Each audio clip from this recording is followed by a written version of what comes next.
es enorme. Solo basta con observar un mapa para darse cuenta de la inmensa extensión territorial que abarca. Uy, pero si es casi medio continente.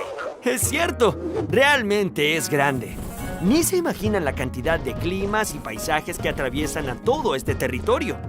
China es un mundo en sí mismo, con tupidas selvas, desiertos abrumadores, montañas infranqueables, llanuras fértiles, densos pantanos y planicies congeladas. Los chinos observaron que el mundo estaba compuesto por cosas muy diferentes, y cada cosa tenía su opuesto. Así fueron descubriendo que la naturaleza tenía un equilibrio, una armonía entre fuerzas diferentes y opuestas.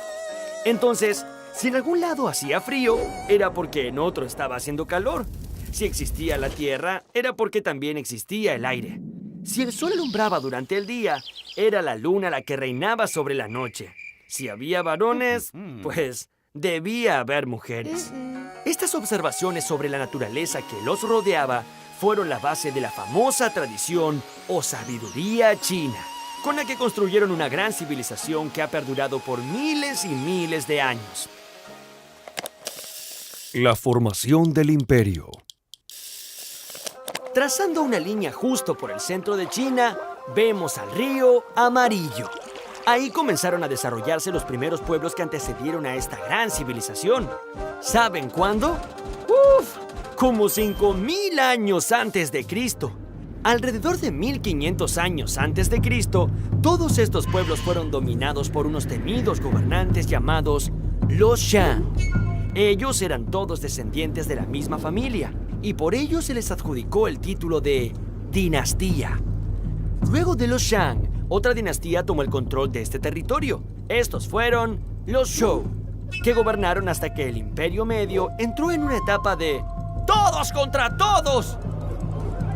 Esta fue llamada la época de los reinos combatientes, que duró hasta el 221 a.C., cuando una nueva dinastía de gobernantes guerreros logró unificar el país y establecieron el imperio que le dio a China su nombre, los Qin. Qin Shi Huang se proclamó emperador, el primero de toda la historia de China. Era considerado hijo del cielo. Nadie podía discutirle nada y su poder era considerado mágico. El señor de los hombres no podía jugar, no cantaba ni reía. Debía sostenerse siempre de pie y sus movimientos eran muy lentos. Qin Shi Huang fue el gran organizador del imperio. Él impuso las leyes, construyó un sistema de carreteras y canales para facilitar el comercio y creó un sistema unificado de dinero, calendario y escritura. Todo debía estar reglamentado. Qin Shi Huang era un verdadero meticuloso del orden. Pero entonces sucedió que el pueblo empezó a enojarse cada vez más. Y en representación de todos, 460 sabios se opusieron a las medidas del emperador.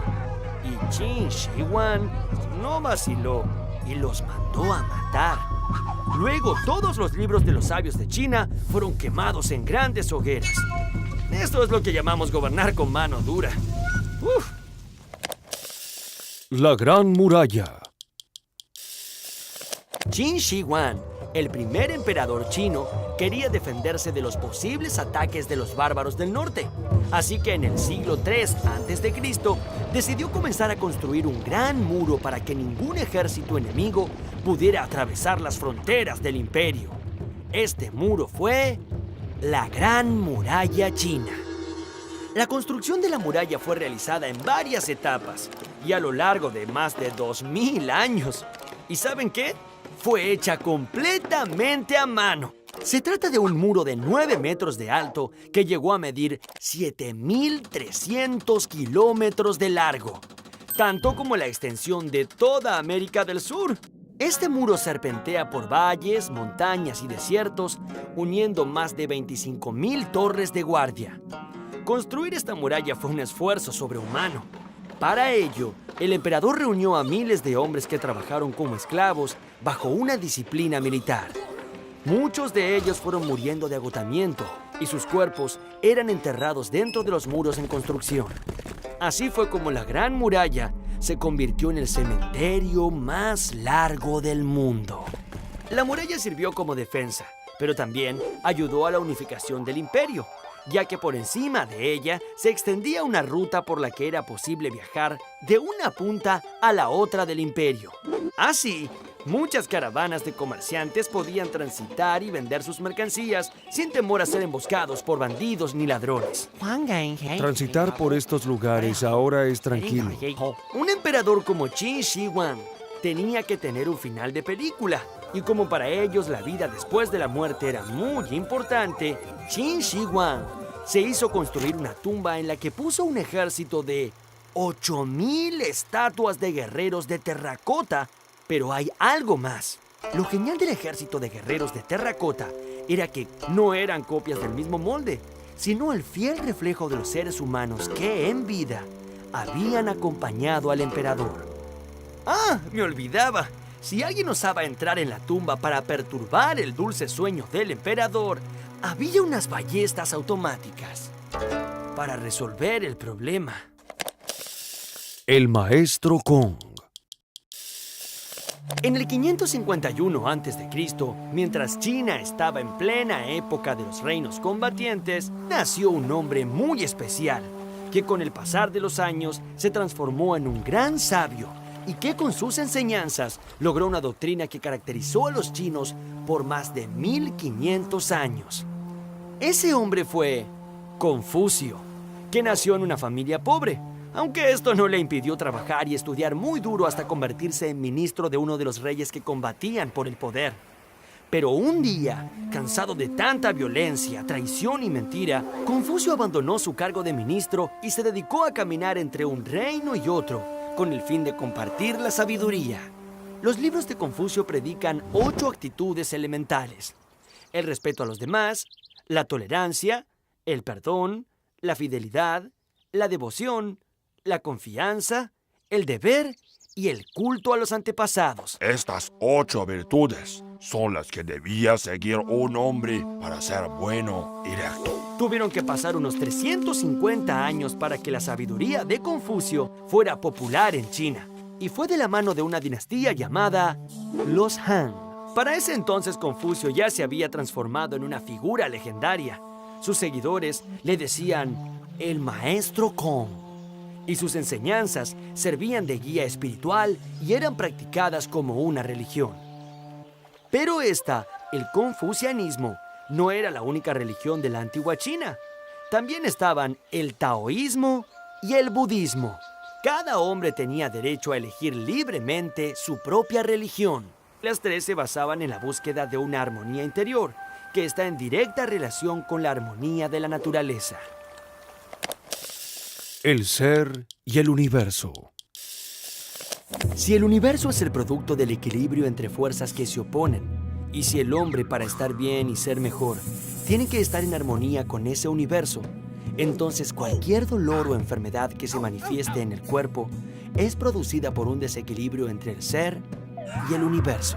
La medicina tradicional china es la ciencia que busca regresar al hombre a ese estado de equilibrio y armonía con la naturaleza. Para los chinos, el cuerpo era como un universo en miniatura. Cada parte del cuerpo correspondía a un elemento del mundo. Por ejemplo, la cabeza era el cielo, y los pies, la tierra. Los brazos y las piernas eran las 4 estaciones. La respiración era el viento, y la sangre, la lluvia. Para estar sano, todas estas fuerzas debían combinarse en armonía. Para ello, los médicos usualmente recurrían a extractos de hierbas, frutas, granos o minerales, pero muchas veces preferían la acupuntura. Ellos creían que clavando estas finas agujas en la piel captarían las fuerzas cósmicas y las transmitirían a través de ellas al paciente, ayudando así a reorientar la energía dentro del cuerpo. Como la armonía con la naturaleza era crucial para el bienestar, ellos proyectaban en el diseño de los jardines la construcción de un microcosmos ideal. El arte de construir jardines era el delicado encanto de combinar plantas, flores, agua y animales para la conjunción de la armonía entre el hombre y la naturaleza. La escritura. A, B, C, D. Cada letra de nuestro abecedario corresponde a un sonido. La combinación de sonidos determina un objeto. Por ejemplo, si yo digo pájaro, ahora, ¿en qué se parece esto con esto? Bueno, en nada, ¿cierto? Los chinos plantearon su escritura de una manera radicalmente diferente a la nuestra. Si un pájaro es esto, entonces, ¿para qué escribir la palabra pájaro si es posible dibujarlo trazando un par de simples líneas? Este tipo de escritura fue llamada pictogramas. Los pictogramas no representan sonidos, sino al objeto mismo. Por ejemplo, esto sería un árbol, esto el sol, esto la luna y esto es un caballo. Los pictogramas eran utilizados en China desde 1500 años antes de Cristo. Con el correr de los siglos, estos signos fueron evolucionando y dejaron de parecerse tanto a los objetos que representaban, permitiendo representar también pensamientos e ideas. Así fue como se transformaron en ideogramas. ¡Claro! Ahora también podían representar ideas. En la actualidad, la escritura china tiene más de 20.000 ideogramas. ¡Uf! ¿Cuántas ideas que tienen estos chinos? ¿Han notado que cada ideograma es bellísimo? Es que la escritura china era un arte. Quizás tan importante como los cuadros que pintaban los artistas. Tanto el escritor como el pintor buscaban lo mismo. A través del trazado de líneas sobre el papel de arroz, procuraban captar la esencia o el espíritu mismo de las cosas. Los inventos.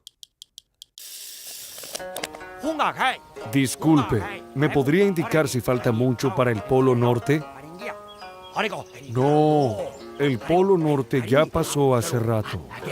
Si no fuera por los chinos que inventaron la brújula, esto hubiera pasado muchas veces. La primera referencia a un buscador de direcciones está en un libro chino editado hacia el año 1040. En él se describe una aguja imantada sobre un trozo de bambú que flotaba en un recipiente con agua. Es que los metales que adquieren la propiedad de los imanes siempre apuntan hacia el norte.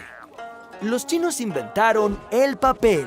Y como si fuera poco, también inventaron un sistema para imprimir tinta sobre él. O sea, la primera imprenta.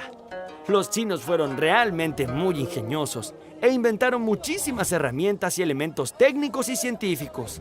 Por ejemplo, inventaron la pólvora.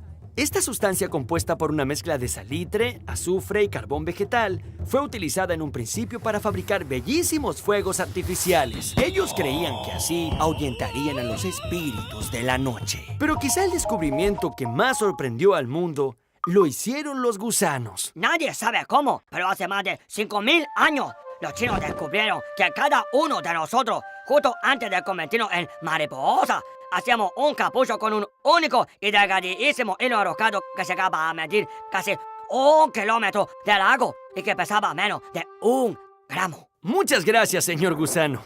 Este era el hilo de la seda, que era desenroscado pacientemente por las mujeres chinas y con él elaboraban una tela liviana, suave y muy delicada. Tan especiales eran las prendas hechas con seda que a ellas se les adjudicaba un valor mágico. Durante siglos, los chinos mantuvieron el secreto acerca de la fabricación de esta enigmática tela. Esto les permitió hacerse muy famosos y esa fama dio vueltas por todo el mundo. La ruta de la seda. En el año 138 a.C., el emperador Wu de la dinastía Han envió un embajador al encuentro de los pueblos de Occidente. Este salió de la capital del imperio en dirección oeste junto con escoltas y un centenar de comerciantes chinos. El largo viaje fue un éxito y a su regreso, los comerciantes trajeron a su emperador valiosísimos artículos. De este modo, se abrió el interés de los chinos por el intercambio de mercaderías en toda Asia Central y Europa.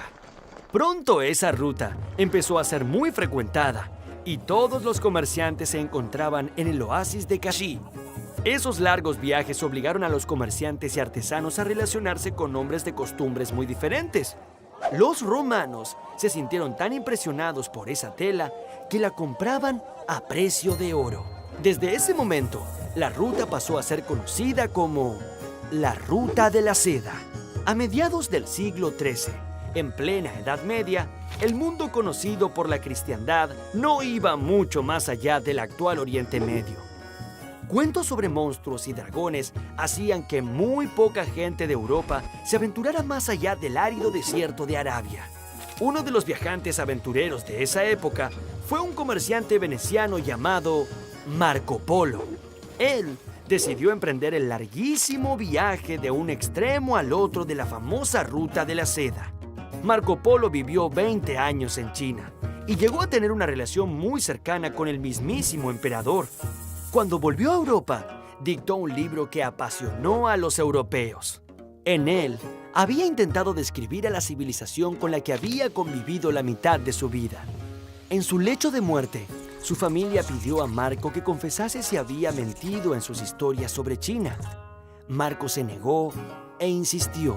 China es tan vasta y maravillosa que solo he alcanzado a contar la mitad de lo que realmente allí he vivido.